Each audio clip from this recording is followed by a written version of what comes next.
Assalamualaikum warahmatullahi taala wabarakatuh.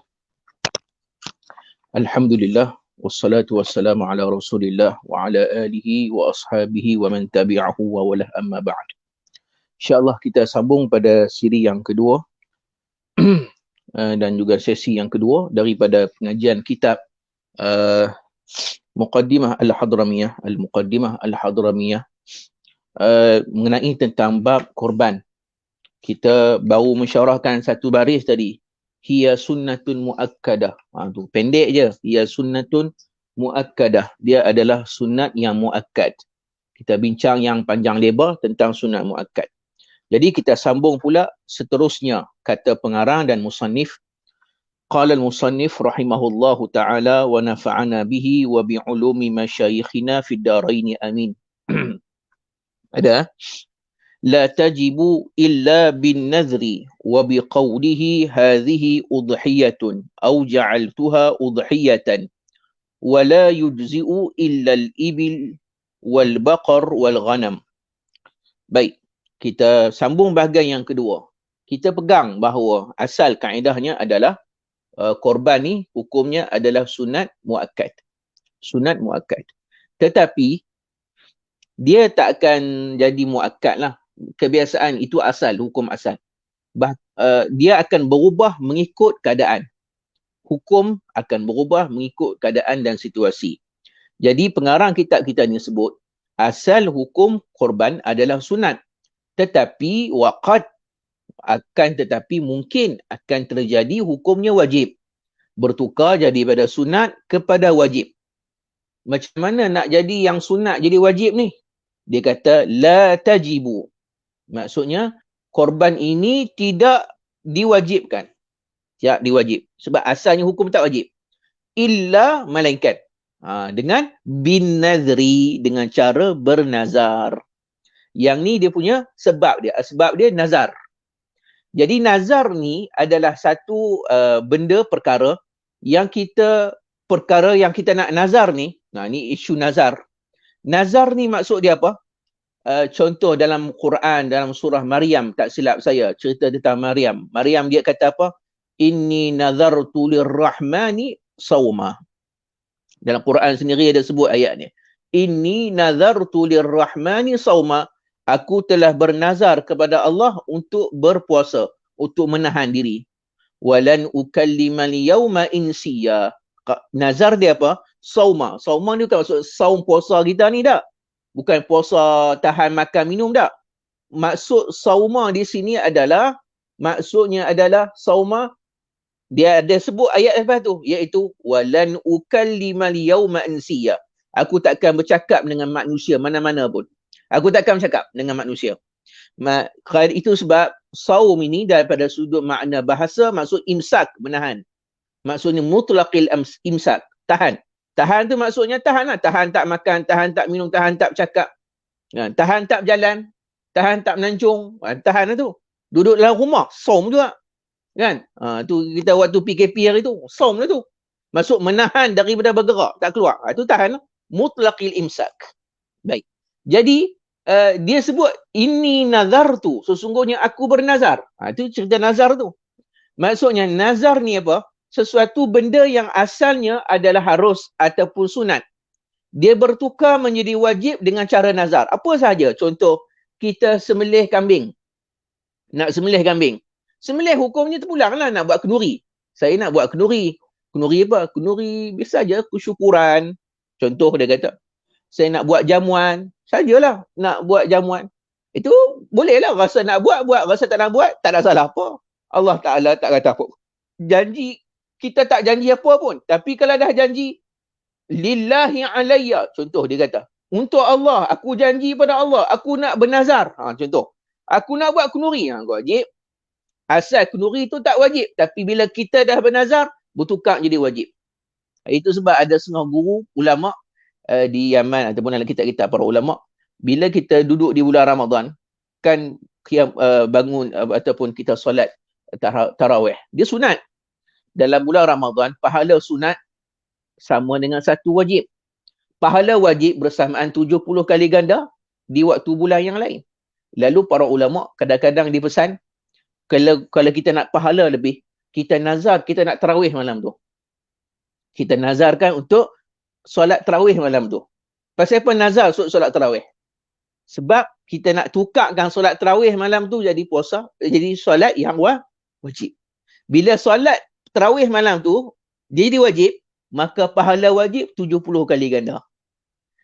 Itu ulama dia guna cara tadi, kecerdikan lah. Ni orang kata cerdik mendapat pahala. Cara mengelan untuk dapat pahala. Cara nak dapat pahala banyak juga, nazar. Tapi yalah, kalau nazar tu, nazar yang 8 dah lah, jangan nazar 20.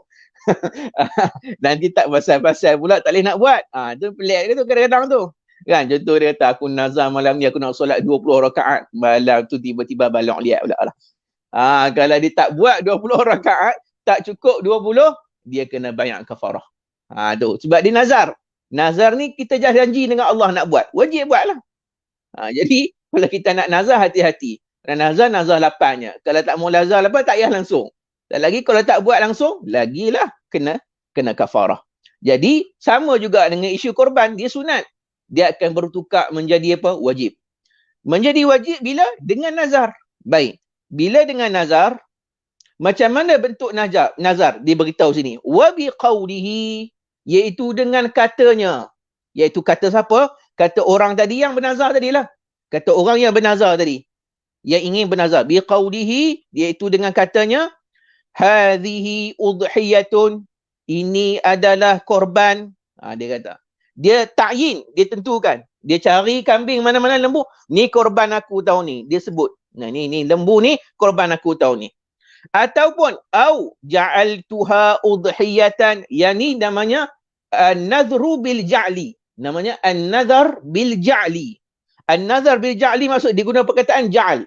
Ja'al tu maksud aku jadikan. Contoh, aku jadikan. Tadi dia tentukan ini lembu korban aku. Yang ni aku jadikan dia korban aku. Bila ja'li, aku jadikan. Ja'altuha udhiyatan, aku jadikan binatang ni sebagai korban. Dia kata macam tu. Jadi dua-dua ni jadi nazar. Baik. Ringkas macam ni.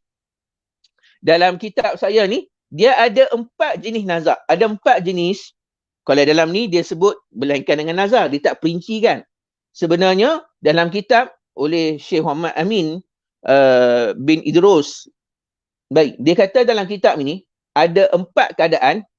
Ada 4 keadaan situasi yang mana wajib itu jadi korban. Wajib benda tu jadi korban. Korban tu jadi wajib. Ada 4. Ada 4 cara. 3 ni nazar lah. Tapi nazar ni ada 3 bahagian. Wah, ada nazar ada 3 bahagian pula lagi. Okey, baik. Yang terakhir tu bukan nazar. Baik. Satu. Dia panggil nazar al-haqiqi.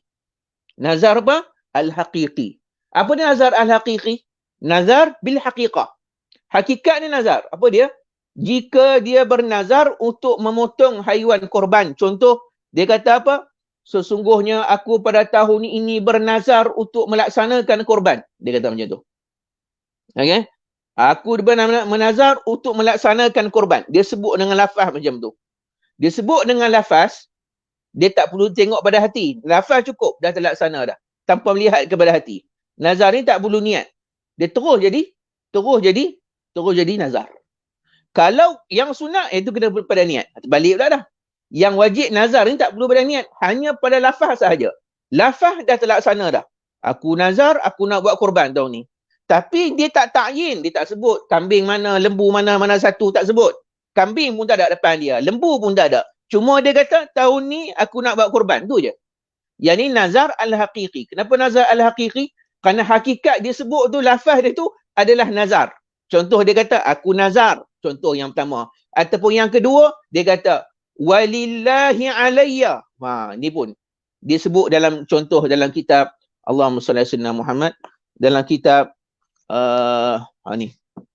Dalam kitab Matla'il Badrain. Dia kata apa? Contoh dia kata, seperti, contoh, saya ambil daripada kitab Matla'il Badrin. Ada kitab Matla'il Badrin.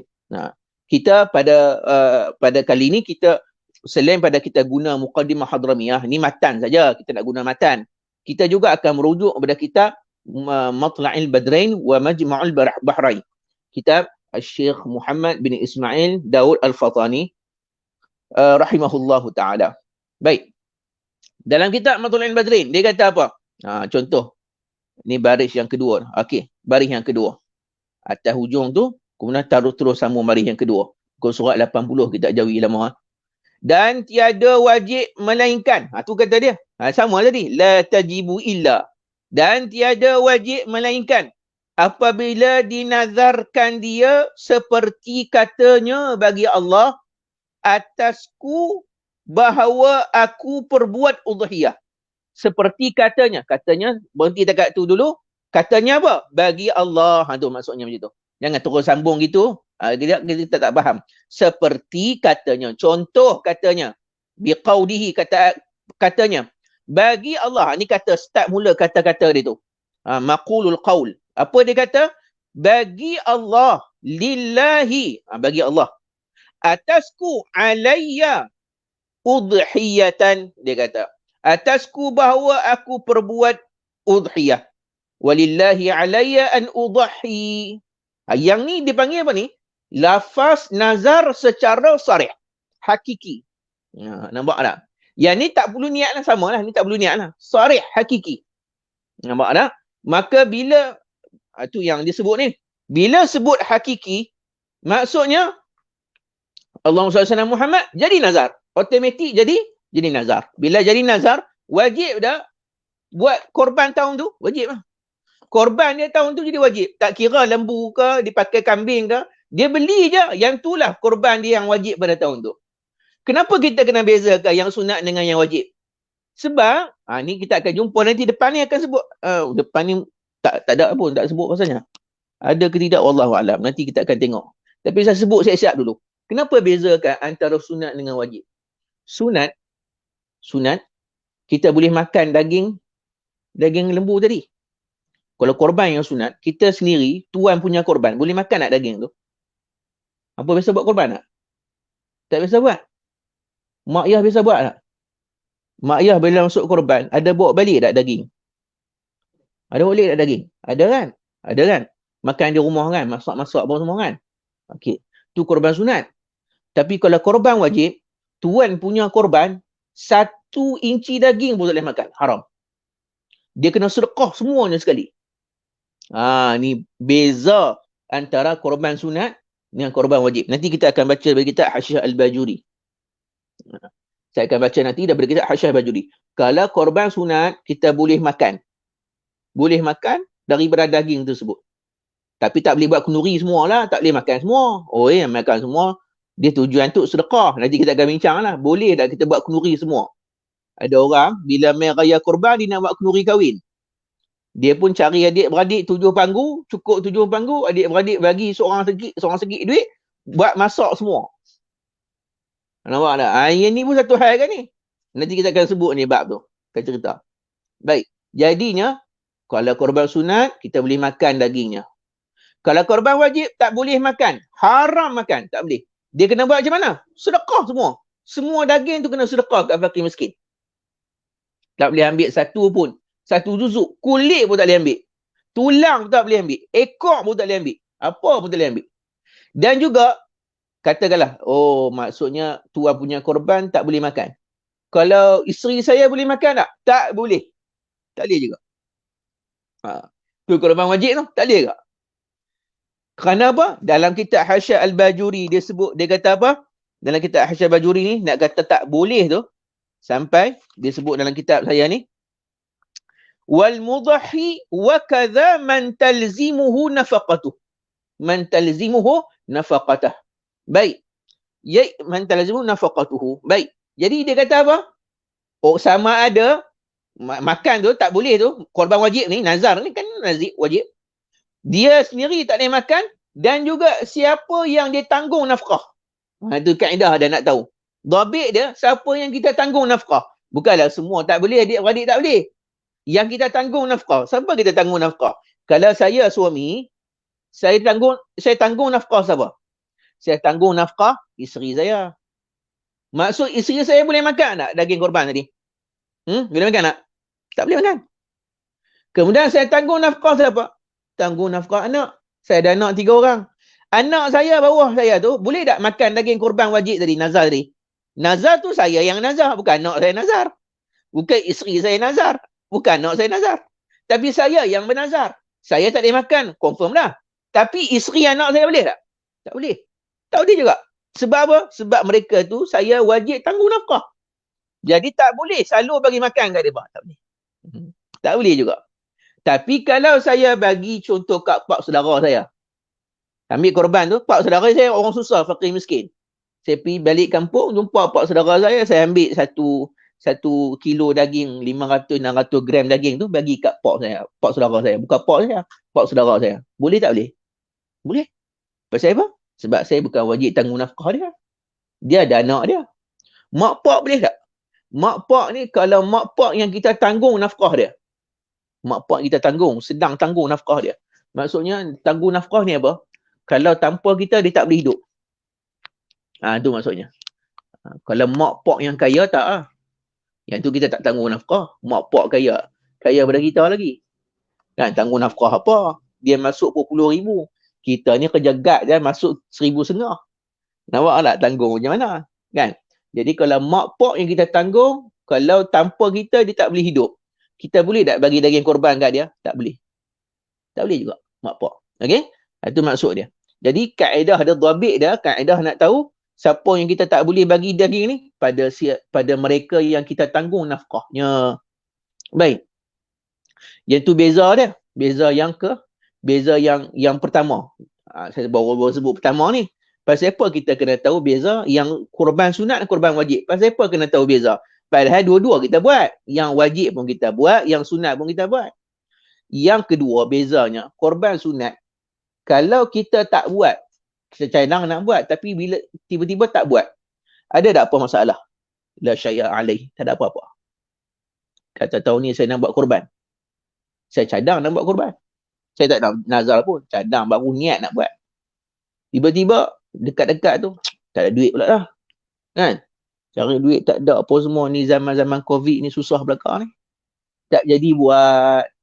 Ada tak saya kena kafarah ke bayak ke apa-apa? Tak ada. Saya tangguh tahun depan pun buat lah. Tahun depan pula buat. Tahun ni tak buat lah. Tapi kalau dah niatkan nazar wajib, dia jadi macam mana? Aku bernazar tahun ni aku nak buat korban. Maksudnya bila sampai waktu dia ada duit, cukup duit, wajib kena buat. Kalau tak buat, kena banyak kafarah. Nampak tak? Kalaulah, contoh, yang ni beza ketiga. Nombor 3. Maksudnya kalau tak buat, berdosa. Berdosa. Nama pun wajib. Kalau tak buat, berdosa. Dosa. Kena kafarah pula lagi. Nazar. Baik. Kemudian yang ketiga, okey. Yang ketiga beza, kalaulah korban sunat, kita tak buat. Contohnya, kita nak buat korban. Bila hari raya tu, sebelum raya seminggu sebelum tu, tak pergi cari lagi lembu. Tak pergi cari lagi kambing. Sampai raya pertama pun tak cari juga. Raya kedua tu hari tasyrik, 11. 12 hari tasyrik kedua. 13 hari tasyrik ketiga. Pun tak cari lembu lagi. Sampai lepas maghrib tenggelam matahari 13 Zulhijjah tu, habis dah waktu dia. Nampak tak? Tiba-tiba habis dah waktu, baru alamak lupa nak buat korban. Tahun ni baru nak buat, ingat nak buat. Boleh macam tu pula lah kan. Tak tahu lah kok jadi macam tu kan. Kok lupa macam ni. Bila jadi macam tu, macam mana hukumnya? Dia boleh buat korban tak? Kena qada tak? Tak payah qada. Habis dah waktu, dia tak ada qada. Dia tak ada orang kata, boleh ustaz qada kok boleh kok? Tak boleh qada. Sebab dalam kaedah sebut, contoh dalam kitab saya ni sebut, baik, dalam kitab Fathur Rahman, Syarah Zubair Ibn Ruslan. Ni pun penting juga. Iaitu tentang waktu korban. Yang ni tak disebut juga dalam matan ni, tapi saya baca dalam kitab ni lah, senang. Kan? Masuknya waktu masa korban ni start pada bila? Kita tahu dah sunat korban ni, tapi waktu yang boleh kita buat korban. Dia kata waktu dia daripada waktu bila start? Yamdi waqta tadhiyah bimu wa khutbataini khafifat ba'da tulu'i syamsi yawman nahri. Dia dalam matan syair matan Zubat disebut wa waqtuha qadru salati rak'ataini minat tulu'i tanqadi wa khutbatain. Iaitu apa dia? Waktu masuknya untuk korban ni adalah iaitu setelah daripada terbitnya matahari. Hari apa? Yaumun Nahri, 10 Zulhijjah. 10 Zulhijjah tu, hari raya tu yang 10 Zulhijjah tu, raya Idul Adha tu, hari kita solat hari raya tu, terbit matahari, kemudian berlalu setelah terbit tu kadar 2 rakaat solat sunat dan 2 khutbah yang ringan. Agak-agak berapa lama? 2 rakaat solat sunat dalam 5 minit kot. 2 khutbah yang ringan 5 minit. Maksud lepas daripada terbit matahari, saya anggarkanlah 10 minit lah kan. Anggaran 10 minit. 10 minit. Khutbah tu yang wajib je lah, yang penting saja, khafifat, yang ringan. Bolehlah kita sebut 5 minit kan. Khutbah kan lama mana pun sebenarnya. Tapi yang lama tu merepek banyak. Kan? Itu yang hari ni bagus. Mereka buat khutbah pendek-pendek zaman COVID, khutbah pendek. Kalau daripada dulu kan bagus. Tak ada nak tidur. Kan? Sekarang baru nak pendek kan. Hari ni hari Jumaat lah. Baik, wa khutbat khafifat. Dan lingkungan 10 minit. Jadi dah habis masa 10 minit tu, okey, barulah boleh buat korban. Okey, baru boleh buat korban. Ba'da tulu'i syamsi, setelah terbit matahari. Baik. Kemudian sampai bila tu? Daripada sejak tu sampai bila tu? Sampai wa ta'khiruha wa yabqa hatta, tapi kata ulama sunat wa ta'khiruha, katalah kita nak korban pada 10 Zulhijjah. Masuk waktu dia lepas 10 minit terbit matahari. Lepas 10 minit, kadar 2 rakaat solat sunat, kadar 2 khutbah yang ringan. Tapi kata dia, wa ta'khiruha, kalau dilewatkan, ila irtifa'iha karamhin afdal. Kalau kita lewatkan sikit, kadar rumhin tahu? Rumhin ni, kita hari ni kan ada waktu haram. Lepas daripada solat subuh, ada waktu haram solat sunat. Iaitu kadar apa? Matahari naik segala. Kalau orang lama-lama dulu sebut, matahari naik segala. Dalam bahasa Arab, ala qadri rumhin. Rumhin ni satu tombak. Gitulah kot lebih kurang. Dia kiraan rumhin ni adalah, rumhin ni, dia 4 degree. Matahari dia akan naik kadar 4. Degree. Bila daripada sejak terbit matahari, dia akan naik kadar 1 rumhin 4 degree, 4 darjah. 1 degree 4 minit. Okey, matahari dia naik 1 degree 4 minit. Kalau satu rumhin, satu galah 4 degree. 1 degree 4 minit. 4 darab 4 berapa? 16. Okey? 1 rumhin tu 4 degree. 1 degree 4 minit. Jadi 4 dalam 4 berapa? 16. Nampak? Maksudnya, daripada terbit matahari, sekarang ni habis subuh pukul 7.06 minit. 7.06 minit ni habis waktu syuruk. Syuruk ni 7.06 minit. Tambah berapa? 16 minit. Tambah 16 minit. Okey? 16 minit. Tadi saya sebut 10 minit kan? 16 minit. Maksudnya, kalaulah dibuat korban tadi dilewatkan kadar 16 minit ke atas. Lepas terbit matahari, 7.06 minit, tambah 16 minit. Tambah 16 minit maksudnya pukul 7.22 atau 7.23 minit. Senang cerita, 7.25. 7.25 ke atas, buatlah korban. Afdalnya dilewatkan kadar 16 minit. Ala qadri rumhin. Untuk menghabiskan, selesaikan waktu haram tu. 16 minit tu waktu haram solat sunat. Termasuk duha. Termasuk isyraq. Tak boleh solat duha. Tak boleh solat isyraq. Tak boleh. Okey? Itu maksudnya. Bila habis solat korban ni. Korban bila habis, sampai terbenamnya matahari akhir hari tasyrik. Akhir hari tasyrik ni apa? 13 Zulhijjah. 10, 11, 12, 13. 11, 12, 13. Hari 13 ke 13 tu, lepas asar tu boleh lagi korban. Lepas solat asar tu, boleh korban lagi. Tapi bila dah tenggelam matahari, tak boleh korban. Tenggelam matahari 13 hari tasyrik. Sebab dalam bulan Islam, hari tu dia akan masuk dengan waktu maghrib. Lepas maghrib masuk hari selepasnya. Kita Malaysia, kalau ikut kita punya 24 jam kita ni, waktu kita ni pukul 12 malam ke atas baru masuk kan. Dari Islam tak, maghrib dah masuk dah hari selepasnya. Tak boleh dah buat korban. Jadi, dah tahu yang tu kan. Lalu dia kata sini, boleh buat korban. Dia kata, siang dan malam boleh ke buat korban? Boleh dah buat korban malam, Ustaz? Ada orang tanya lah kan. Selalu orang buat korban siang. Dia kata, Ustaz nak buat korban malam. Pasal mana buat malam lah? Orang tak nampak. Contoh lah kan. Tak tahulah. Dia kata, sawa'ul laili wan nahar. Boleh siang malam bagi petang. Sebanyak masa tu lah. Antara tu lah. Lepas daripada hari raya tu, melepasi 2 rakaat tu paling kurang, 2 rakaat solat sunat dan khutbah, ataupun paling afdal 16 minit tu, sampai tenggelam matahari 13 Zulhijjah. Boleh. Tapi dia kata walakin yukrahu dhabhu lailan, tapi makruh buat korban malam. Kalau buat korban malam makruh. Nampak? Siang lagi afdal, malam tak. Kenapa? Kerana dia kata li'annahu, ni ta'lil, sebab apa makruh? Qad yukhti'ul muzbih ataupun mazbah. Dia kata kemungkinan kita buat silap sembelih. Mungkin takut pergi potong tangan kaki ya. Kan? Dah tengah malam, muka ada nampak tengkok. Dah gila kalau korban tu kebau hitam lah tu. Dah tak nampak tak mana tengkok, tak mana tanduk dah. Nampak silap pula dia kata. Kemudian yang kedua, sebab yang kedua kenapa makruh? Li'annal fuqara la yahduruna fihi hudurahum bin nahar. Kerana orang fakir mungkin tak boleh main waktu malam. Seperti mereka boleh main waktu siang. Sebab tujuan korban ni nak edar kat orang miskin ni, orang fakir ni. Bila buat waktu malam, orang tak amal macam cerita tadi. Orang tak amal kan? Ini kedekut. Tak boleh. Makruh. Sebab orang tak ramai waktu malam. Boleh. Baik. Itu yang sampai bab ni. Dia kata apa? Falau dhabaha qabla dhalik au ba'dahu lam taqa' udhiyatan. Ini pasal korban ni yang saya bincang tadi. Pasal korban sunat ni. Korban sunat.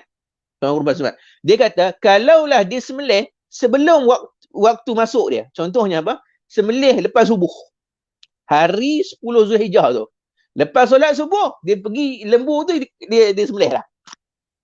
Belum terbit matahari, dia sembelih dah. Dia syarat terbit matahari.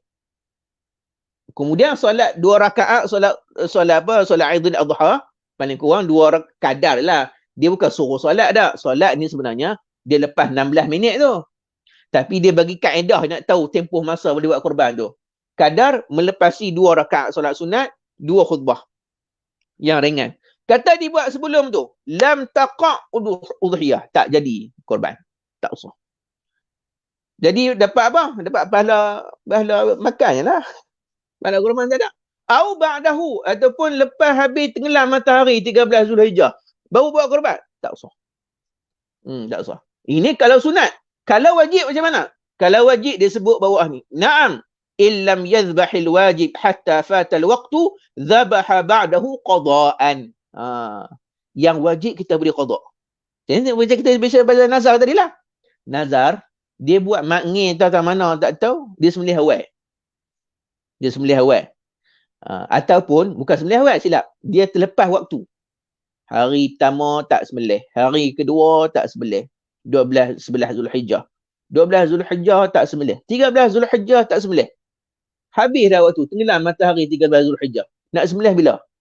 Maka dia kata wajib. Kalau dah terlepas waktu, wajib dia sembelih selepas daripada tu. Bila-bila, wajib dia sembelih juga. Tapi qada'an. Qada'. Tapi kalau lembu tu tak ada, hilang dah lembu tu. Wajib kena ganti yang lain. Ada bincang perincian yang cukup panjang. Nampak tak? Wajib. Tapi kalau korban sunat, tak wajib cari yang lain. Itu mungkin perbezaan yang keempat lah kot. Boleh lah? Boleh kira sendirilah perbezaan dia tu. Kenapa beza yang sunat dan wajib? Dia ada beberapa perbezaan. Okey? Baik. Allahumma salli ala sayyidina Muhammad. Okey, ada perbezaan yang kelima kot. Kelima ke? Ada? 4. Yang pertama apa? Boleh makan. Boleh makan. Kalau yang sunat boleh makan, yang wajib tak boleh makan. Yang kedua korban ni tadi Hmm. Hmm.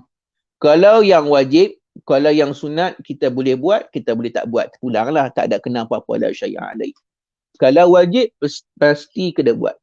Wajib mesti wajib kena buat. Kalau tak kena buat, hukumnya berdosa. Yang ketiga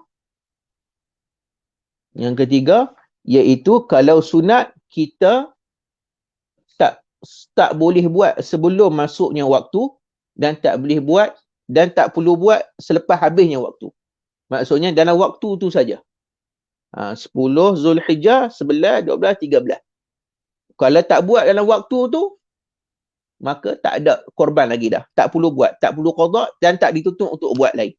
Qada pun tak payah. Okey? Tapi kalau wajib qada. Ni yang beza yang keempat pula. Beza yang keempat dia apa? Beza yang keempat, Allahumma salli ala Muhammad, kalau korban yang sunat, wajib kena niat. Kalau korban yang sunat, wajib kena niat. Kalau tak niat, tak sah. Tapi kalau korban tu korban nazar, wajib, tak perlu niat. Cukup dengan lafaz nazar tu saja. Aku bernazar, aku nak buat korban. Cukup lah tu. Tak payah niat dah. Nampak tak? Kalau dia nak suruh orang lain tolong buat, diwakilkan pada orang lain saja. Tak perlu suruh orang tu niat untuk dia pun tak payah. Sebab dia dah buat benda yang wajib. Dah niat. Dah lafazkan. Kalau korban sunat, kena niat. Kalau korban wajib, tak perlu niat. Nampak tak? 4 tu beza tu. Itu yang kita kena tahu beza antara tu. Baik, kita balik pada soalan tadi. Kita dah orang kata panjang juga beza antara sunat dengan nazar. Sebab saya rasa yang tu kena bincang tu dulu. Barulah boleh faham kenapa ulama ambil berat bab ni. Ambil berat bab korban wajib ni. Asalnya sunat muakkad jadi wajib. Kenapa sebut wajib? Sebab kalau ada yang telah tak tersengaja mewajibkan korban dia, tak tersengaja pergi nazar, dia kena tahu beza empat perkara ni. Dia kena tahu. Tu kita kena wajib mengaji ni bab ni. Baik. Sebab nak cakap cerita. Itu tadi yang pertama tadi, kita balik tadi, hukum korban wajib secara nazar ada empat jenis yang wajib.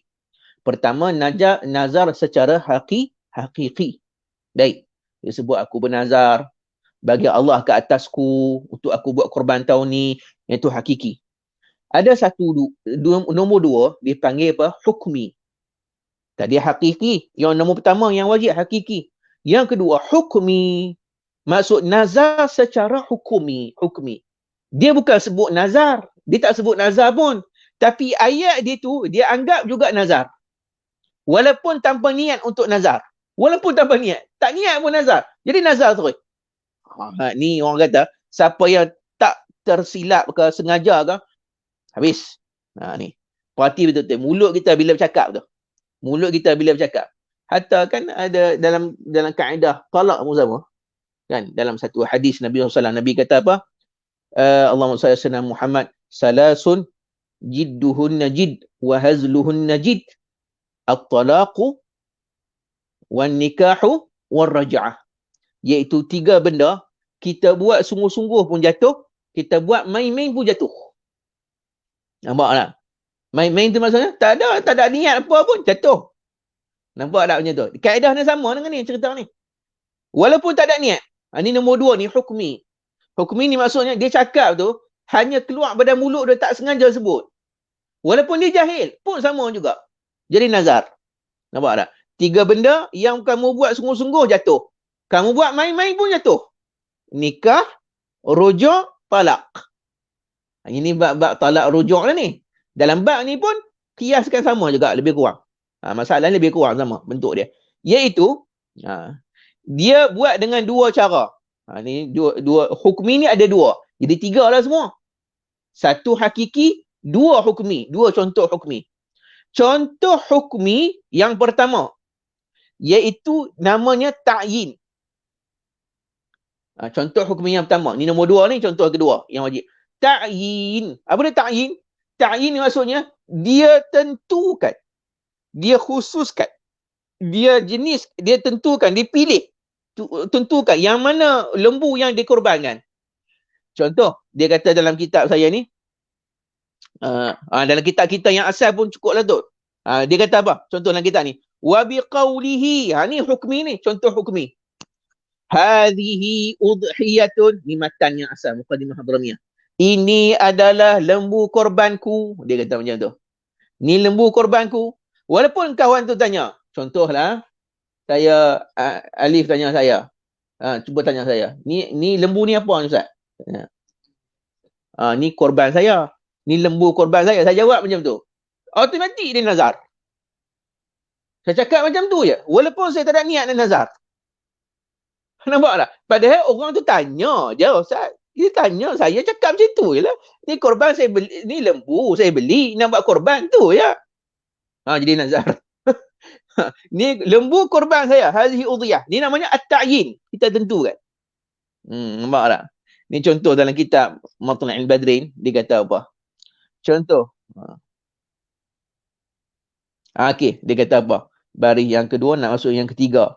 Dia kata. Atau dia kata. Ni dalam kitab Matla'il Badrin. Baris yang ketiga.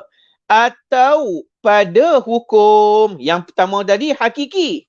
Contoh dia kata. Melainkan apabila dinazarkan dia seperti katanya bagi Allah atasku. Bahawa aku perbuat udhiyah. Ini hakiki. Nazar hakiki yang nombor pertama tu. Kalau siapa baca kitab Matla'il Badrin. Kemudian dia sambung lagi. Atau pada hukum. Ini namanya nazar hukmi. Pada hukum tu maksudnya pada sudut hukmi. Bukan hukum-hukum syarak tu kan? Jangan silap faham lah ni. Tu bila kita mengaji ni baru kita faham. Hukmi, hukum tu maksud hukmi. Hukmi ni maksudnya hakikinya nampak pada sudut hakiki. Lafaz tu hakikatnya bukan dia nak beritahu dia nak buat nazar. Tak sebut pun nazar. Tapi pada sudut hukum jadi nazar. Hukumnya nazar. Nampak tak? Apa dia? Contoh. Seperti contohnya katanya. Aku jadikan ini udhiyah. Bahkan manakala berkata ia udhiyah. Jadi wajiblah ia dan haramlah ia makan daripadanya. Nampak tak? Ini yang cerita tadi, haram makan daripadanya. Dia kata apa? Dia kata, aku jadikan ini udhiyah. Ni namanya contoh ketiga. Dia panggil al-ja'lu. Ni namanya nazar bil ja'li. Tadi yang pertama, yang kedua, nazar bil ta'yin. Yang nombor tiga, nazar bil ja'li. Ni detail sikit lah. Bab ni. Baik. Itu orang kata bila kita mengaji matan tu, kita kena perah bagi faham tu. Kalau kita mengaji matan, walaupun matan tu pendek, tapi bila kita detailkan syarah tu, baru nampak beza tu. Tu yang tadi, hazihi udhiyatun. Nombor dua, au ja'altuha udhiyatun. Au ja'altuha udhiyatan. Nampak tak? Kenapa dia bagi dua contoh? Contoh pertama, contoh nazar hukmi at-ta'yin. Tulis kat atas at-ta'yin. Siapa yang ada kitab Muqaddimah Hadramiyah, tulis kat atas. Hazihi udhiyatun. Ini adalah korban aku, ad-udhiyati. Tulis kat atas. Yang ni namanya nazar hukmi. Nazar hukmi bit-ta'yin. Ni nah. Au ja'altuha udhiyatan. Ni adalah nazar hukmi bil ja'li. Sebab dia sebut tu, ja'altuha. Ja'al tu maksudnya ja'li. Baik, apa beza dua-dua ni? Dia macam ni. Contohlah kan, saya ambil ni. Saya kata, ni kitab saya. Ni kitab saya. Okey? Ada beza tak dengan saya kata macam ni? Saya jadikan kitab ni saya punya. Saya jadikan dia adalah kitab saya. Ada beza tak? Ada kan? Saya jadikan. Bila saya kata ini kitab saya, saya tentukan ni kitab saya. Mungkin kitab ni dah memang saya punya lah. Nampak tak? Tapi bila saya kata ja'altuha udhiyatan, aku jadikan kitab ni saya punya. Jadikan kitab ni saya punya. Contoh dia pergi ladang lembu. Ladang ataupun kandang lembu. Dia tak beli lagi. Lembu tu, tokek tu punya lagi. Lalu dia kata apa? Ja'altuha udhiyatan. Aku jadikan korban ni adalah korban aku tahun ni. Jadikan lembu ni korban aku. Aku nak menjadikan dia korban aku tahun ni. Ni namanya nazar bil ja'li. Dua-dua ni jadi nazar. Boleh lah? Sama ada dengan cara aku jadikan ataupun kita tentukan, dah beli dah, kata ini korban aku. Walaupun kita apa? Allah SWT Muhammad, kita jahil. Dalam kitab saya ni, kitab Hasyah Al-Bajuri, dia kata apa dalam kitab ni? Tu kata hati-hati bila kita Allah SWT Muhammad, bila kita sebut perkataan ni. Saya tengok mana kita dia bahagian ni. Okey, dia kata apa? Kata Imam Bajuri. Saya baca sikit untuk orang kata lebih detail, lebih faham sikit, nak bagi faham sikit. Dia kata apa? Wala tajibul udhiyatu illa bin nadri. Tak wajib satu korban melainkan dengan nazar. Kata Imam Bajuri, dia kata apa? Ai haqiqatan atau hukman. Sama ada nazar tu hakikat ataupun hukmi. Baik. Fal awwalu, yang awal tu maksud hakikat. Hakikat dia macam mana? Lillahi alayya an udhi bihadhihi, bagi Allah ke atasku untuk aku korbankan ini. Nampak tak? Yang dia ada sebut dah tadi. Lillahi alayya, ataupun aku nazarkan. Baik. Wasani hukmi, yang nombor dua apa dia? Ka qauli ja'altu hadhihi udhiyatan, aku jadikan ni lembu ni adalah korban aku. Jadi terus nazar walaupun tanpa niat. Dia kata fal ja'lu bi manzilatin nadri, bila kita sebut aku jadikan, maka itu seperti seumpama dengan nazar. Seumpama dengan nazar. Sama. Serupa. Bal mata qala hadhihi udhiyah sarat wajibah.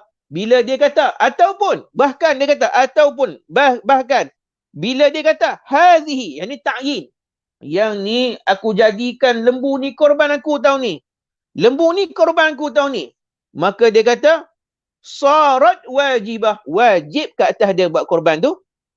Wa in jahila dhalik, ni penting, walaupun dia jahil, dia tak tahu. Saya tak tahu Ustaz kata macam tu boleh jadi nazar. Sama jadi nazar walaupun tak tahu. La haula wala billah.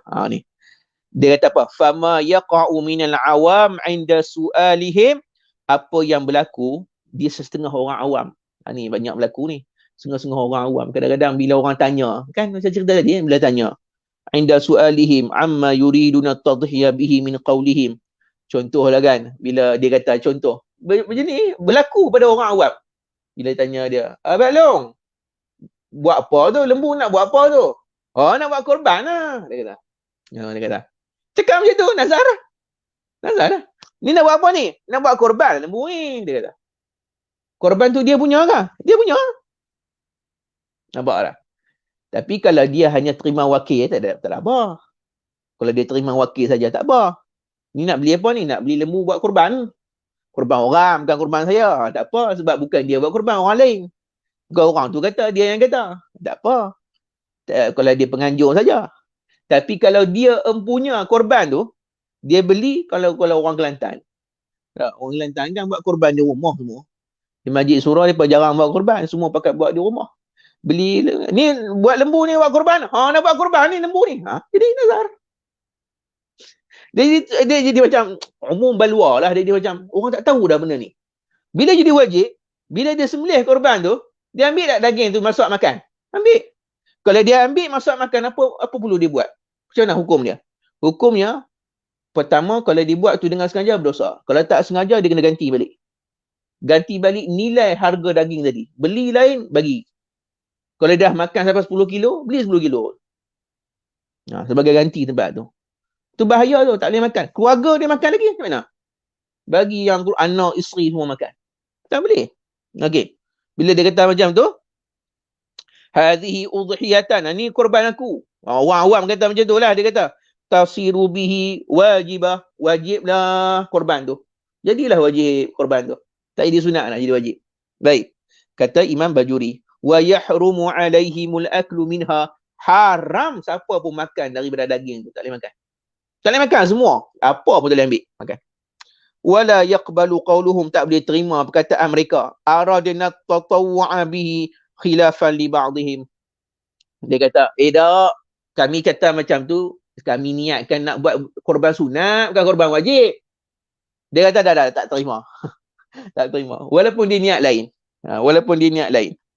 Tapi, dalam kitab ni sebut, Allahumma salli ala Muhammad. Ada kot dalam kitab lain pun ada sebut kan ni. Allahumma salli ala Muhammad. Saya lupa. Tak mana? Okey. Dia kata sini dalam kitab saya ni, kalau dia kata ini korbanku, dan kitab Bushr al-Karim dia sebut.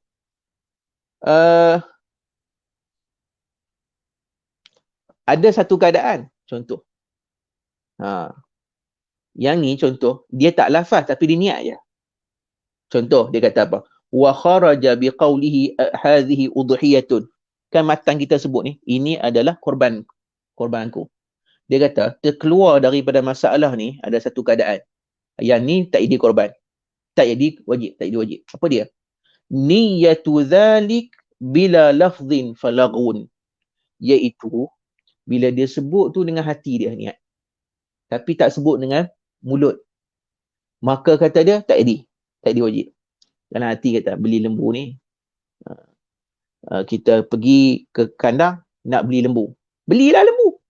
Itu pun nak bawa balik. Bila nak bawa balik tu, nak bawa balik lembu tu, kan, dalam hati kata, aku nak buat korban ni. Dalam hati tu, lembu ni aku nak buat korban ni. Tak dia wajib. Falaghun, dia kata. Nah, wala yahtaju ma'a qawli hadhihi udhiyatu liniyah. Tapi, tu cerita ni. Kalau dia sebut, ni korbanku, sebut je, ni korbanku. La yahtaju udhiyatun. Kalau dia sebut macam tu, hadhihi udhiyah liniyah. Tak perlu. Tak perlu niat. Nampak tak? Tapi kalau niat semata-mata tanpa sebut, tak jadi wajib. Tapi kalau sebut tanpa niat, jadi wajib. Faham tak? Saya ulang lagi sekali nak bagi faham. Kalau kita sebut tanpa niat, jadi wajib korban tadi. Ini korbanku, walaupun tanpa niat, wajib. Nampak tak? Walaupun tanpa niat, wajib. Inilah kitab Bushr al-Karim sebut. Tapi kalau kita niat dalam hati je, niat dia tak sebut. Sekali pula tak pernah sebut. Dalam hati aku nak buat korbannya. Itu niat nak. Ni lembu ni aku nak buat korban. Dalam hati je. Maka dia tak jadi korban wajib. Bal la ibrata bi niyyati khilafih li'annahu sarih. Kenapa niat ni? Kenapa dia kata? Contoh orang awam kata kan. Dia kata, Ustaz, saya kata macam tu. Saya dah terlepas dah cakap lah. Orang tu tanya saya, lembu ni buat apa? Saya kata buat korban. Memang saya masuk korban pun. Saya kata lembu ni nak buat korban. Lembu ni korban saya. Saya terlepas cakap macam tu. Bukanlah saya niat. Saya tak ada niat apa pun untuk nazar ke apa, tak ada. Saja sebut lah. Dia kata la ibrata. Tak ada niat. Dia tak ambil kira niat. Sebab apa? Lafaz dia tu lafaz yang sarih. Lafaz yang jelas. Iaitu lafaz nazar. Walaupun secara hukmi. Jelas nazar. Nampak tak? Samalah dengan talak. Talak. Kalau dah sarih. Aku talakkan kamu. Contoh. Dia berlakon dengan isteri dalam filem. Kan? Banyak berlakon kan? Berlakon dengan isteri dalam filem. Dalam filem, suami isteri berlakon. Tiba-tiba sampai satu watak, dia kena cerai bini dia. Bini dia betul bukan bini orang. Bini orang tak apa. Cerai 1000 kali pun tak cerai agak sebab bukan bini dia. Ni bini dia betul. Dia kata aku ceraikan kamu dengan talak 3. Habis. Bila habis daripada penggambaran tu, hang cerai bini hang. Dah. Bukan ada cerai, aku tak cerai. Saja berlakon. Orang kata in character. In character kan, nak buat macam mana kan? Dah kena mainkan karakter sebagai pelakon kan? In character kan? Kena buat macam tu. Tak kira hang in character ke, tak ada niat ke, hang sebut tadi sarih dah hang cerai dia. Sarih dah lafaz tu. Sarih. Jatuh tak talak? Jatuh.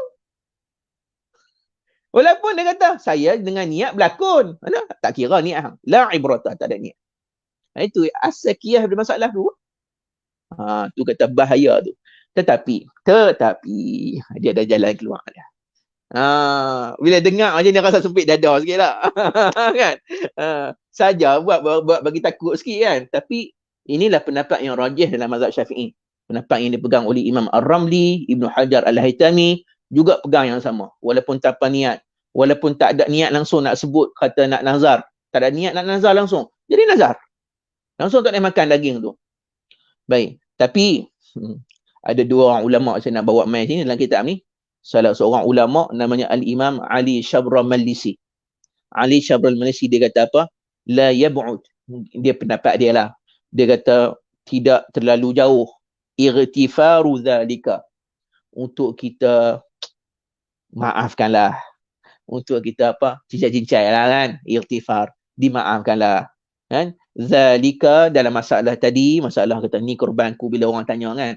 Lil awam, bagi orang awam, dia kata. Tak nak masalah kot, dia kata. Wa huwa qaribun. Itu adalah pendapat yang hampir dekat dengan aku. Lakin dha'afahu masyayikhina. Tapi masalah ni kalau kita kata untuk orang awam dimaafkan. Tapi dilemahkan ataupun pendapat ni dilemahkan oleh para ulama masyayikh, ulama kita. Sebab ada pendapat juga di sisi Imam Umar Al-Basri. Ni ulama Syafi'i juga. Dalam kitab saya ni disebut Al-Imam Sayyidi Umar Al-Basri. Umar Al-Basri dia sebut dalam kitab ni, dalam kitab saya ni. Ni untuk orang kata kalau kita rasa macam benda ni agak susah sikit kan, kita boleh taklid pada pendapat Al-Umar Al-Basri. Baik. Mana dia?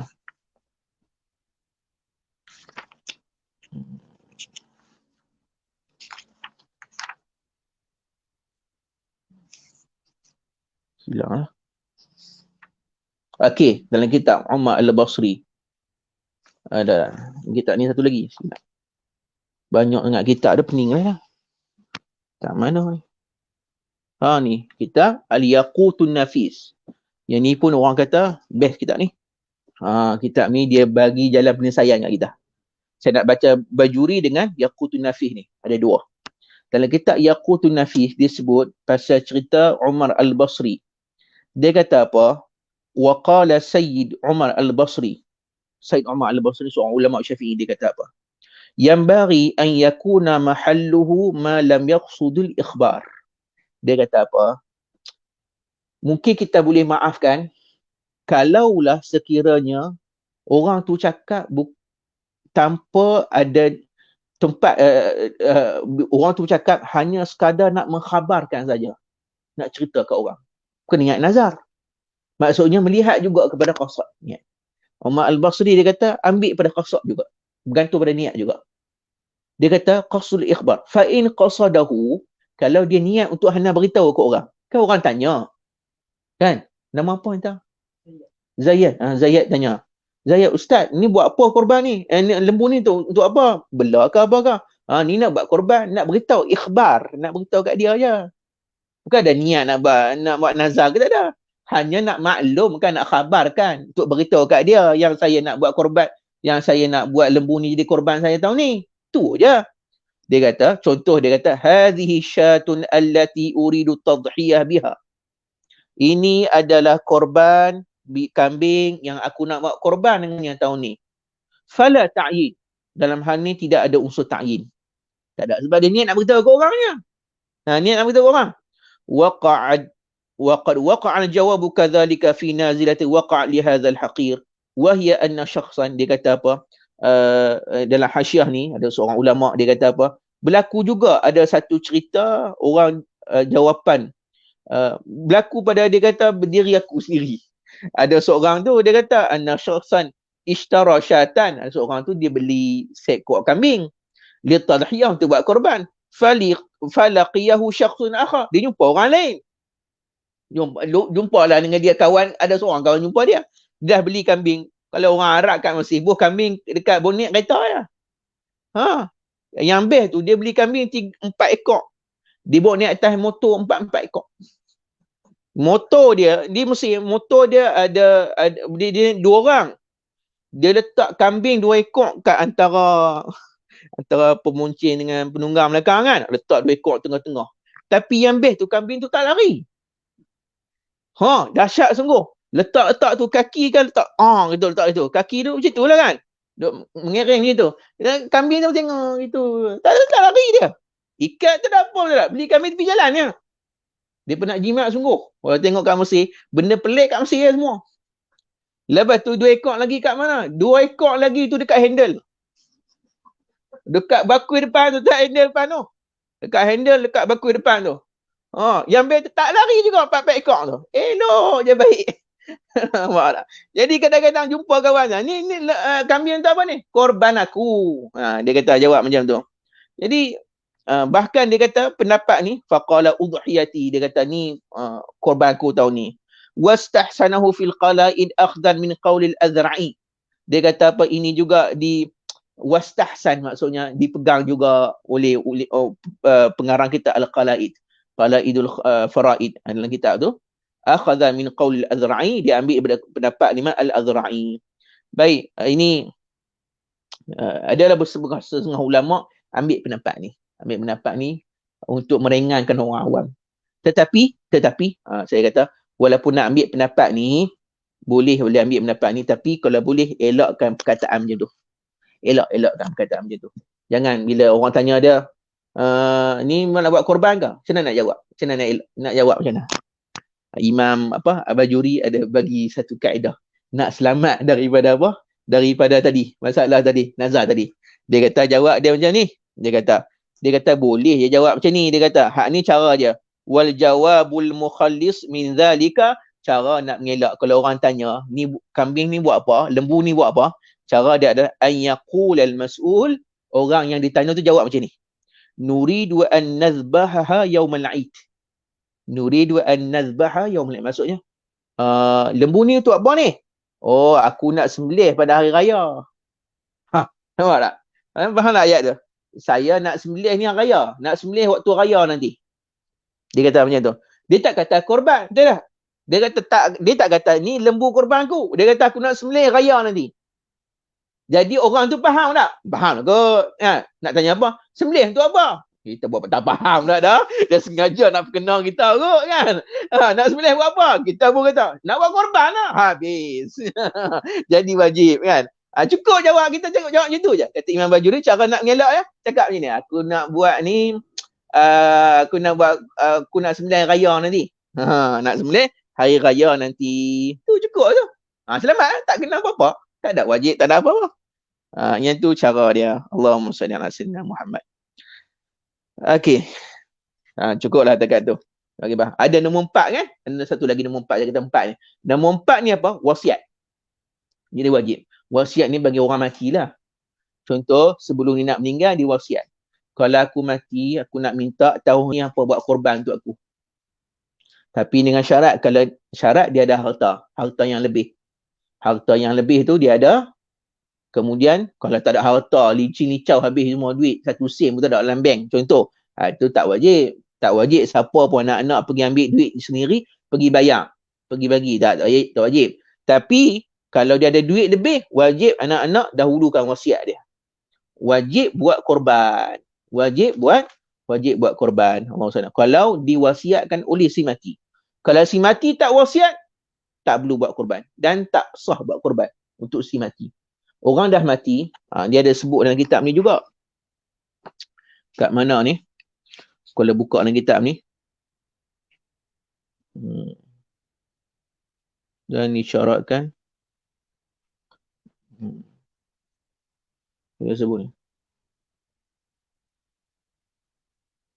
Boleh buka surat 81, bawah sekali.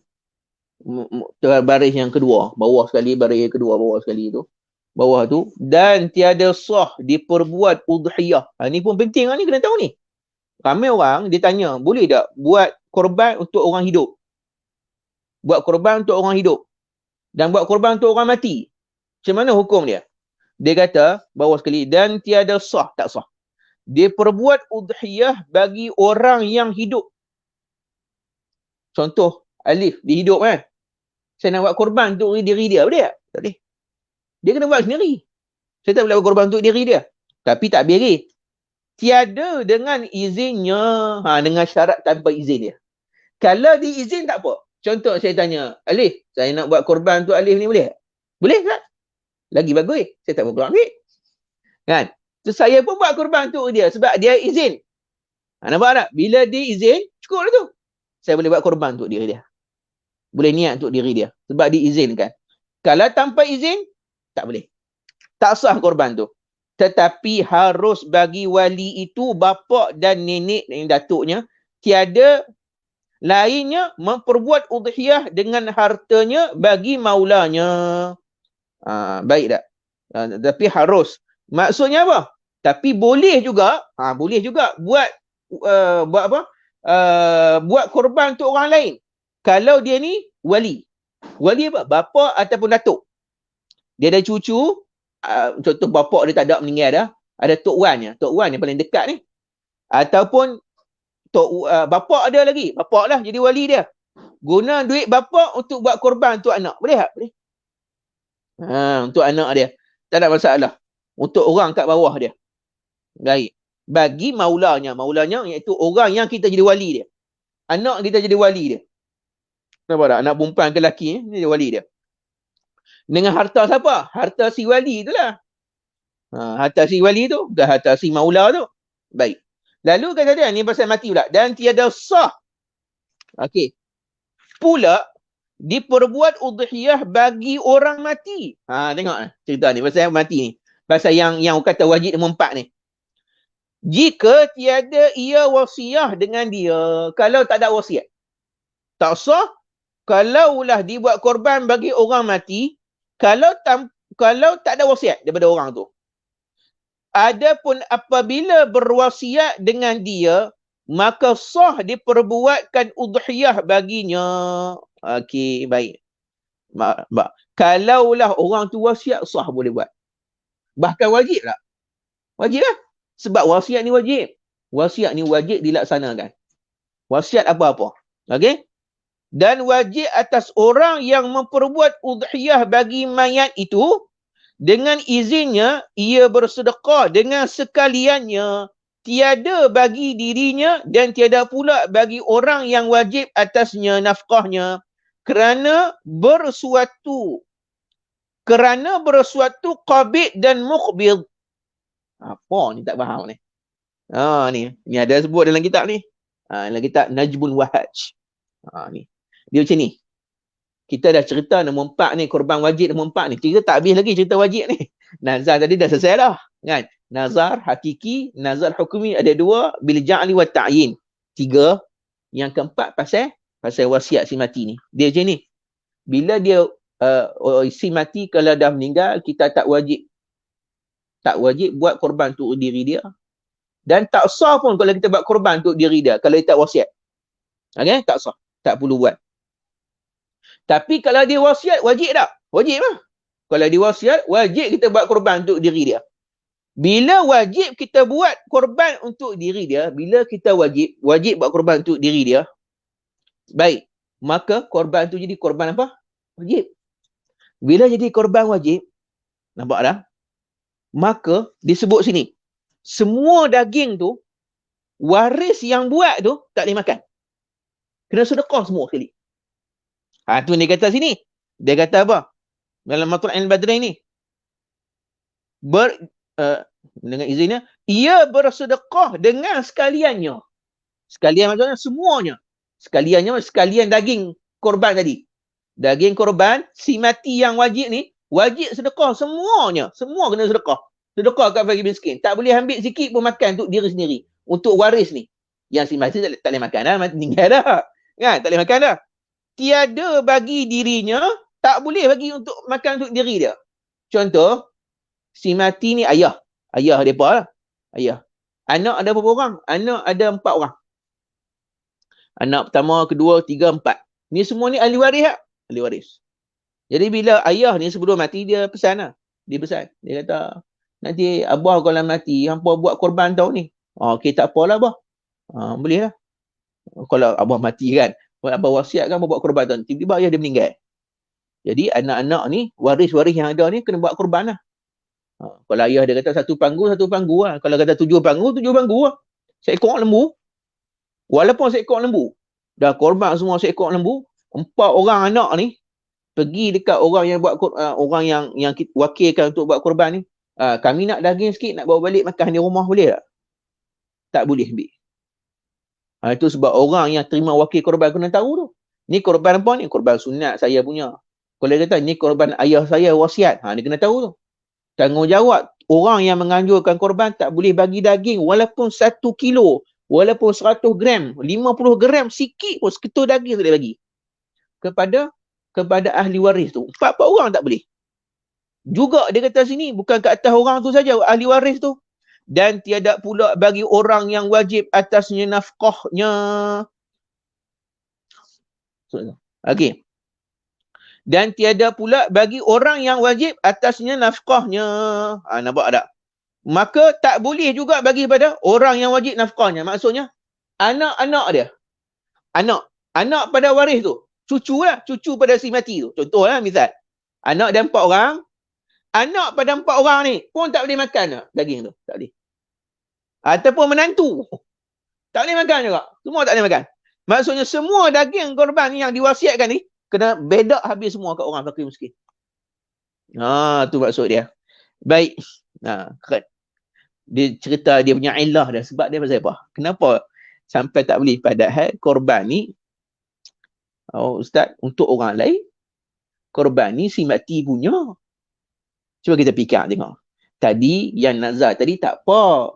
Nazar tadi maksudnya kita bernazar, kita tak boleh makan sebab kita yang nazar. Yang ni wasiat ni, yang wasiat ni ayah kami. Yang kami tak boleh makan ni pasal apa? Ni penting ni. Kerana bersuatu qabid dan muqbid. Ada bersuatu qabid dan muqbid ni. Baik, macam ni. Dia jelas ya. Dia punya syarahan dia yang jelas sikit macam ni. Dalam kitab Najul Wahad, dia kata macam ni. Dia kata, Imam Al-Qaffal, dia kata jawab macam ni. Iza jawazna al-udhiyah 'anil mayyit, kalau kita haruskan, bolehkan untuk berkorban, untuk buat korban untuk si mati, maka dia kata la yajuzul aklu minha li ahad. Tak ada siapa pun boleh makan daging tu daripada ahli waris. Okey? Bal yajibu an yatasaddaqa bi jami'iha. Wajib sedekah semuanya sekali. Ini kata Imam Al-Qaffal Asy-Syashi. Dia kata apa? Li'anna al-udhiyah, kerana ni sebab dia. Sebab dia nanti kalau orang tanya pasal apa ahli waris tak boleh makan ni. Kerana korban itu waqa'at anhu. Kerana korban itu jatuh ke atas apa? Atas pada si mati.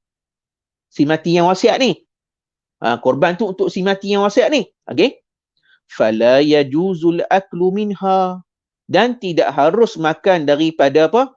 Daripada korban ni illa biizni, melainkan dengan izin si mati tu. Fahuwa muta'adzirun. Maka tak boleh lah. Mana boleh? Mana boleh kita minta izin pada si mati? Macam mana nak minta izin? Saya meninggal. Saya yang buat korban ni, saya meninggal. Bila saya meninggal, saya wasiat sebelum saya meninggal, kena buat korban untuk saya. Alif ni contoh anak saya. Jadi korban tu jatuh kat saya.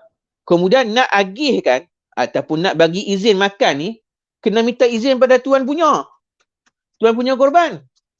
Saya dah mati. Nak minta izin macam mana? Masuk dalam kubur. Korek balik. Tanya, mana boleh? Muta'azir, tak boleh.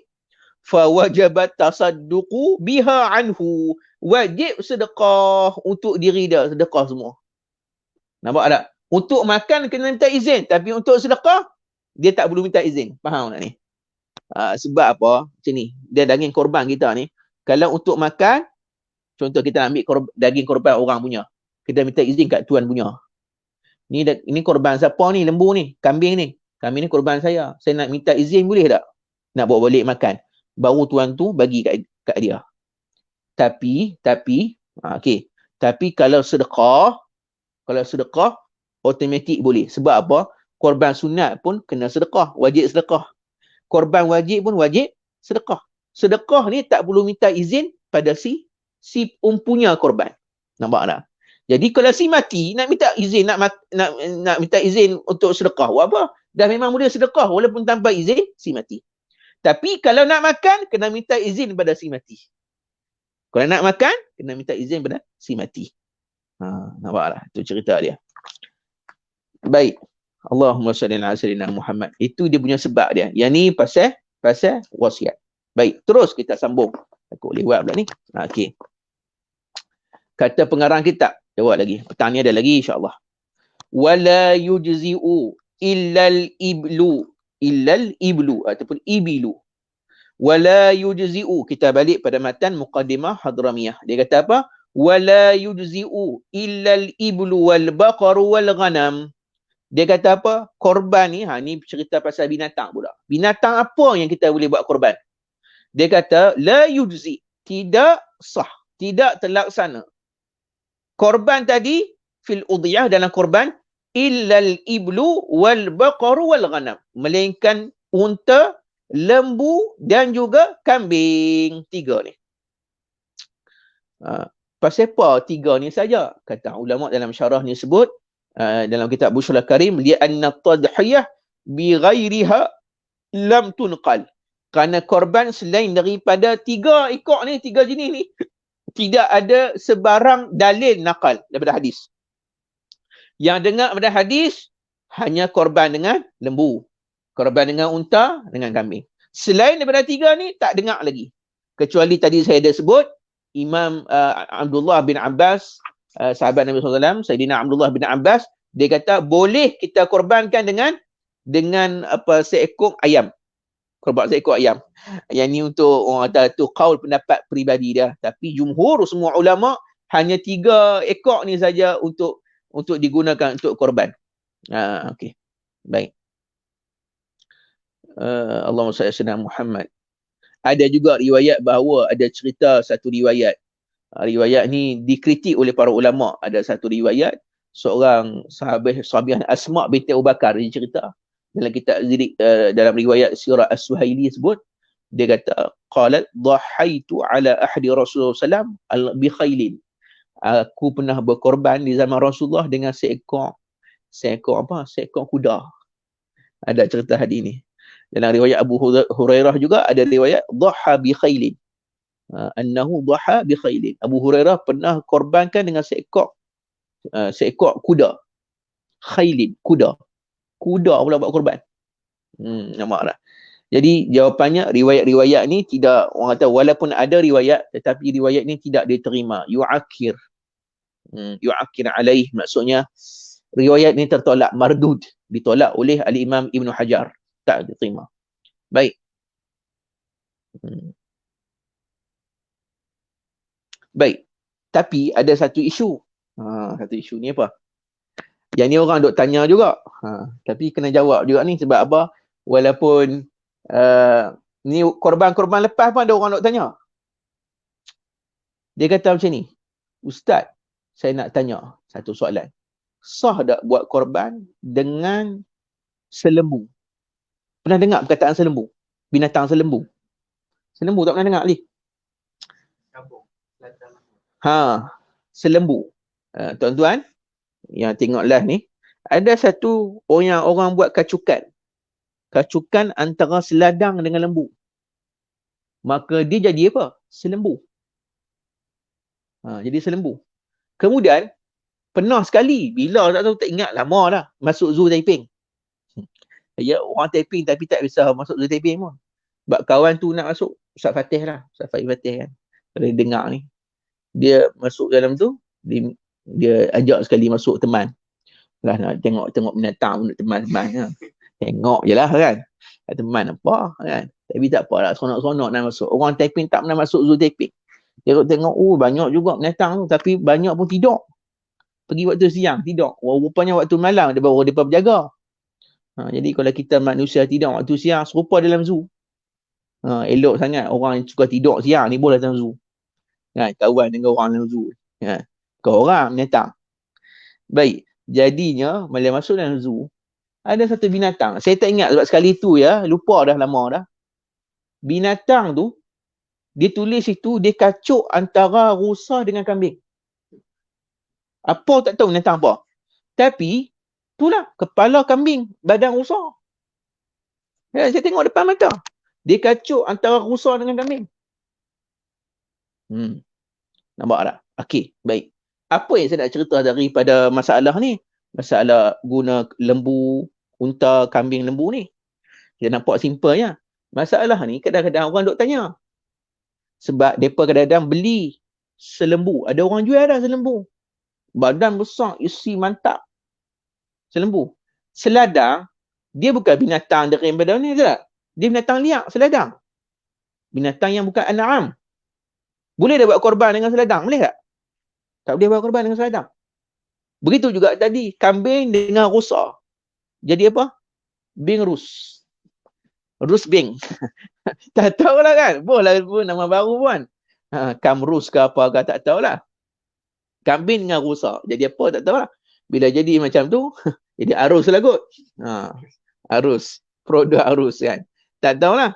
Bila gabung dua tu, kambing boleh buat korban tak? Boleh. Rusa boleh buat korban tak? Tak boleh. Hatta kata ulama, kalaulah kita jinakkan, dia bukan soal jinak tak jinak. Hatta kita kan hari ini banyak orang belah rusa. Jinak bukan main. Betul tak?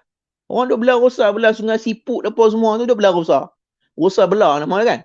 Bila belah rusa, dia jinak. Kita dekat dengan kita lari. Dah jinak dah. Boleh tak kita buat korban dengan rusa? Kadang-kadang rusa ni besar, dia lebih banyak daging daripada kambing. Nampak tak? Tak boleh. Sebab apa? Sebab ada guru saya, ada seorang ulama tanya siapa dah. Dia kata kita kena tengok IC dia. Dia tanya pak dia, pak hang duk mana dulu? Tanya kat rusa tu. Nampak tak? Dia tengok usul. Orang kata susu galo dia. Pak hang dulu duduk mana dulu? Pak aku duduk kat Royal Belum dulu, Greek. Lepas tu hang sekarang ni, aku beranak dah orang belabuh dalam ni dah. Dalam kandang tu aku jadi baik tu. Nampak tak? Pak dia dulu apa? Pak dia dulu liang. Dia pun sama agak, dia ikut pak dia. Dia lain dengan unta, kambing. Dia bukan asalnya liang dalam hutan. Dia biasa dibelah. Keturunan dia macam tu. Tu kena tengok IC dulu. IC rusa tu dulu. Walaupun dia dijinakkan, dibelah, dia tetap adalah dianggap sebagai binatang yang bukan an'am, bukan binatang belaan. Nampak tak? Tu yang ada beza antara bil quwa bil fi'li. Ini panjang cerita dia. Tapi ala kulli hal, jadi bila kita sebut tadi pasal kacau seladang boleh buat korban, lembu tak boleh buat korban. Kambing boleh buat korban, rusa tak boleh buat korban. Tak usah. Bila kita kacau, lahir daripada kacukan tadi, tak kala rusa ke lembu ke, lahir tu jadilah selembu. Selembu tu adalah kacuk daripada lembu dan seladang. Rusa tadi dikacuk dengan kambing, jadilah kambing rus. Nampak? Contohlah kan. Jadi, selembu dengan kambing rus ni, nak buat macam mana ni? Boleh buat korban tak? Nak kira macam mana tu? Orang duk tanya, selembu boleh buat korban tak? Kalau ikut selembu tak boleh. Kalau ikut lembu, boleh. Ikut seladang tak boleh. Ikut lembu boleh. Dia tu, ikut mana? Nampak lah. Hak ni orang kata detail. Ulama fikir tahap macam tu. Walaupun dulu mungkin tak ada kot. Tapi lah ni dah ada. Perlu kepada penyelesaian. Sebab orang mungkin akan beli selembu ni tadi. Maka ada satu kaedah dalam kitab Bughyatul Mustarsyidin. Dia kata apa? Yutba'ul far'u bi akhasi aslai. Furu' ni, iaitu benda yang dilahirkan ni, dia akan ikut yang paling dominan. Paling dominan antara dua tadi. Contoh lembu dengan seladang. Paling dominan apa? Seladang. Yang paling dominan lah. Sebab apa? Bila gabung lembu dengan seladang, maka seladang paling dominan sebab dia tak boleh buat korban. Nampak tak? Macam iza ghalabatil haram wal halal, iza ta'arada dia sebut apa? Contoh iza ikhtalatal halal wal haram ghulibatil haram. Kaedah dia macam tu. Bila haram dengan halal bercampur, berat pada mana? Berat pada haram lah. Nampak tak? Bila ada cawan ayak, jatuh terjicak dalam tu, ayak banyak terjicak satu je. Contoh jatuh yang warna putih atas lah. Yang badan hitam tak jatuh, yang jatuh warna putih. Jatuh kat tepi kan, tepi cawan tu kan. Putih tu jatuh. Najis satu semua tu. Nampak tak? Ada halal cukup, maka dia dominan yang halal ni. Dia mengharamkan semua sekali. Nampak tak? Dominan. Samalah seladang dengan lembu. Paling dominan apa? Seladang. Tak boleh buat korban. Maka anak yang lahir tu selembu tak boleh buat korban. Sebab dia ikut apa? Paling dominan antara seladang lembu tu, seladang. Samalah kambing dengan rusa ni. Paling dominan apa? Rusa. Rusa tak boleh buat korban. Maka bila bercampur kacuk dengan kambing, maka yang berat tu adalah pada rusa. Kambing rus tadi, yang dikacuk pada tadi, tak boleh buat korban. Walaupun rupa kambing. Walaupun rupanya kambing. pun tak boleh buat korban. Nampak? Ni kaedah dia macam tu Allah SWT. Tapi kalau kacuk antara dua, contohnya kacuk antara kambing dengan lembu. Ni senang jawab kot, boleh jawab kot kan? Kacuk antara kambing dengan lembu. Boleh tak hasil kacukan kambing dengan lembu ni? Lembu kambing, lembu bola apa kan? Lembu kam. Lembing, bola kat mana pun kan? Lembu kambing. Bawah tu. Jadilah anak dia. Hasil daripada anak kacukan tu jadi kacukan antara lembu dengan kambing. Boleh tak buat korban? Boleh tak? Boleh lah kan? Sebab apa lembu boleh buat korban tak? Boleh? Kambing? Boleh. Itu masalah. Tapi, ada tapi lagi. Ni. Tapi, okey. Dia ada dua kesan tu. Kalau kacuk kambing dengan lembu. Bahagian tu. Bahagian tu. Baik, bahagian tu satu. Kalau kambing, satu bahagian korban, seekor kambing kan. Kalau lembu, 7 bahagian. Bila kacuk dua-dua, nak ambil bahagian mana? 1 ke 7? Nampak tak? Tu lama fikir tak? Kalau kita kan, kalau kat fikir saya. Sakit kepala fikir. Tapi ulama fikir sampai tahap macam tu lah. Nak cerita sampai tahap macam tu. Nak cerita yang mana? Kemudian yang kedua, umur. Contoh, kambing, dia ada kambing ada dua. Satu kambing biri-biri, satu kambing biasa, kambing kacang, kambing kampung. Kambing kampung, umur cukup setahun masuk 2. Umur 2 tahun masuk 3. Kalau kambing biri-biri, cukup setahun masuk 2. Dia ada 2. Kambing kampung, dia mesti umur 2 tahun nak masuk 3. Umur 2 tahun cukup, masuk 3. Kalau kambing biri-biri, umur cukup setahun, masuk 2. Masuk tahun yang kedua umur. Sebab biri-biri dia boleh kurang sikit umur sebab dia besar. Daging dia banyak. Kan mahal lagi kambing biri-biri dengan kambing kampung biasa, betul tak? Kambing biri-biri kadang 1,200, 1,500. Mahal. Kambing kampung, 800 dia dapat. 700 boleh dapat. Sebab dia kecil, daging tak banyak. Okey. Sekarang ni, katakanlah kacuk antara lembu dengan kambing biri-biri. Lembu dia mesti cukup 2 tahun, masuk 3 tahun. Lembu mesti umur cukup 2 tahun. Tu bila kita beli lembu, kena orang yang pakar, tahu tentang lembu. Kita mana boleh beli lembu ikut suka ya. Tanya orang tu, tuan lembu tu kita tanya, ni cukup ada umur? Tuan lembu tahu, dia pasal cukup umur, tahu ngaji bab ni. Sebab dia jual lembu, takkan dia tahu kot. Dia kata, ni umur ni cukup ni. Lembu ni cukup, umur 2 tahun lah. Tapi tak boleh nak percaya tak? Tu kena berhantar orang yang pakar dalam nak kenal lembu ni. Sebab apa kena tahu, tak boleh percaya juga. Walaupun dia tuan lembu, dia tak pernah tidur dengan lembu pun. Dia tidur dengan lembu hari-hari kah? Dah, dia main agak-agak ya. Kadang-kadang tak cukup pun 2 tahun. Baru 2 tahun 6 bulan. Silap. Baru setahun 6 bulan. Tak cukup 2 tahun pun. Sebab dia bukan duduk tidur dengan lembu tu hari-hari. Kadang-kadang dia menipu padahal ini nak jual ya. Jadi tak sah lah, tak cukup umur. Tak apalah. Bila kita gabung, umur lembu 2 tahun nak masuk 3. Kalau kambing biri-biri, cukup setahun masuk 2. Kata kita gabung. Kita kacuk dua-dua. Nak ambil umur yang mana? Umur kambing biri-biri ke umur lembu? Ini pun dibincang ni. Baik. Allahumma salli ala Muhammad. Allahumma salli ala Muhammad. Baik, disebut sini. Ada sebut ni. Okey, disebut. Dia kata apa? Fala yujzi ghairuha, tidak sah kalau kita korban selain daripada apa? Daripada 3 ni. Unta, lembu dan kambing. Tak sah lah. Okeylah, tak apa selesai tu. Wala mutawallidu bainaha wa baina ghairiha. Macam tadi, selembu, kambing Rus tadi, contoh kan. Dia kacuk dengan binatang yang memang tak boleh buat korban. Pun tak boleh juga. Tak sah. Bi khilafi, kata pengarang kita. Tapi berbeza pula. Berlainan pula mutawallidun baina naw'aini minha 'ala al-awjah. Kalau lahir daripada apa? Dua jenis daripada yang tiga tadi. Unta kacuk dengan lembu. Lembu kacuk dengan kambing biri-biri. Nampaklah. Tu tak apa. Sama-sama sendiri tak apa. Tiga-tiga tu kacuk tak apa.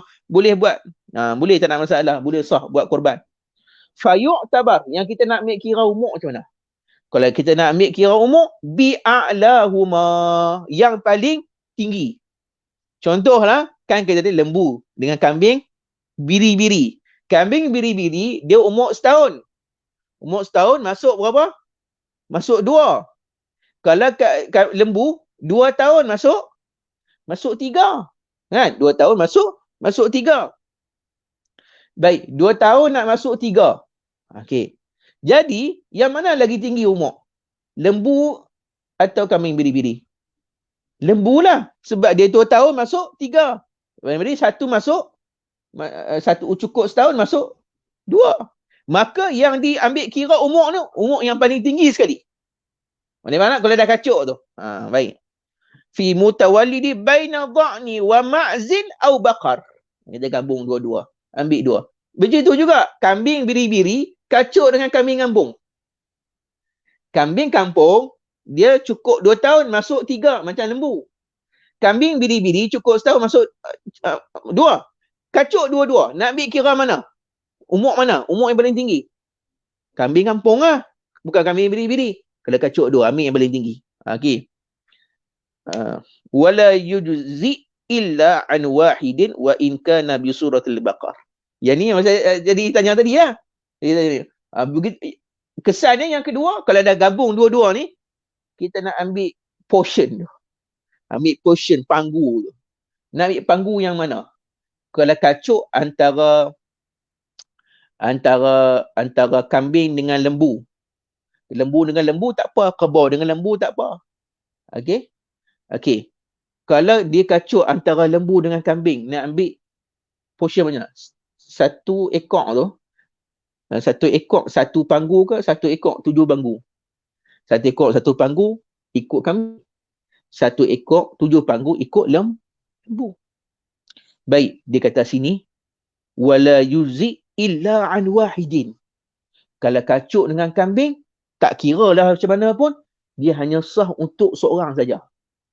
Wa in kana bi suratil baqar. Sekalipun dalam rupa bentuk seekor lembu. Rupa bentuk lembu. Dia kacuk dengan kambing. Kacuk dengan kambing. Lembu kacuk dengan kambing. Jadilah lembu kambing. Boh lagu mana pun kan? Lembu kambing. Bila dah kacuk tu jadi lembu kambing, nak buat macam mana tu?